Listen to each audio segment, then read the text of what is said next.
తెలంగాణ ఉద్యమకారులకు 250 గజాల స్థలం ఇవ్వాలంటూ తెలంగాణ రక్షణ సేన చేపట్టిన భూపోరాటం ఉద్రిక్తతలకు దారితీసింది.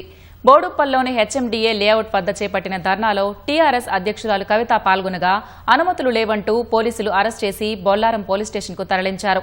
అంతకుముందు కవిత రాకతో ఆ ప్రాంతమంతా రణరంగంలా మారింది. పోలీసుల నిర్బంధంలోనే లేఅవుట్లోని బొడ్రాయికి పూజ చేసిన కవిత అక్కడే బోనం చేసింది. కాంగ్రెస్ హామీ మేరకు తెలంగాణ ఉద్యమకారులకు 250 గజాల స్థలం ఇచ్చే వరకు భూపోరాటం ఆగదని కవిత స్పష్టం చేసింది.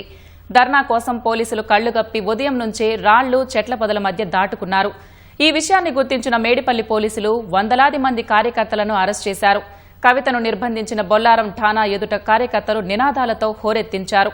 రేవంత్ సర్కార్ 250 గజాల స్థలం ఉద్యమకారులకు పంచకపోతే ప్రభుత్వ భూములు స్వాధీనం చేసుకుని తామే పంచుతామని కవిత స్పష్టం చేశారు.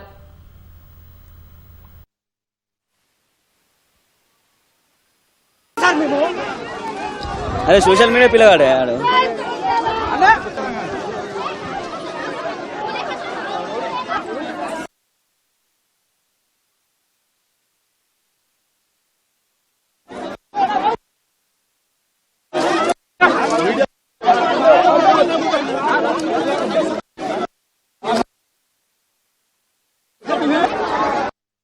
తెలంగాణ ప్రజలు తెలంగాణ ఉద్యమకారులు ప్రతిరోజు గుర్తించాలి. గవర్నమెంట్ కి చాలా దారుణంగా గవర్నమెంట్ ఇచ్చినటువంటి హామీలే నెరవేర్చకపోవడం అనేది అన్యాయం.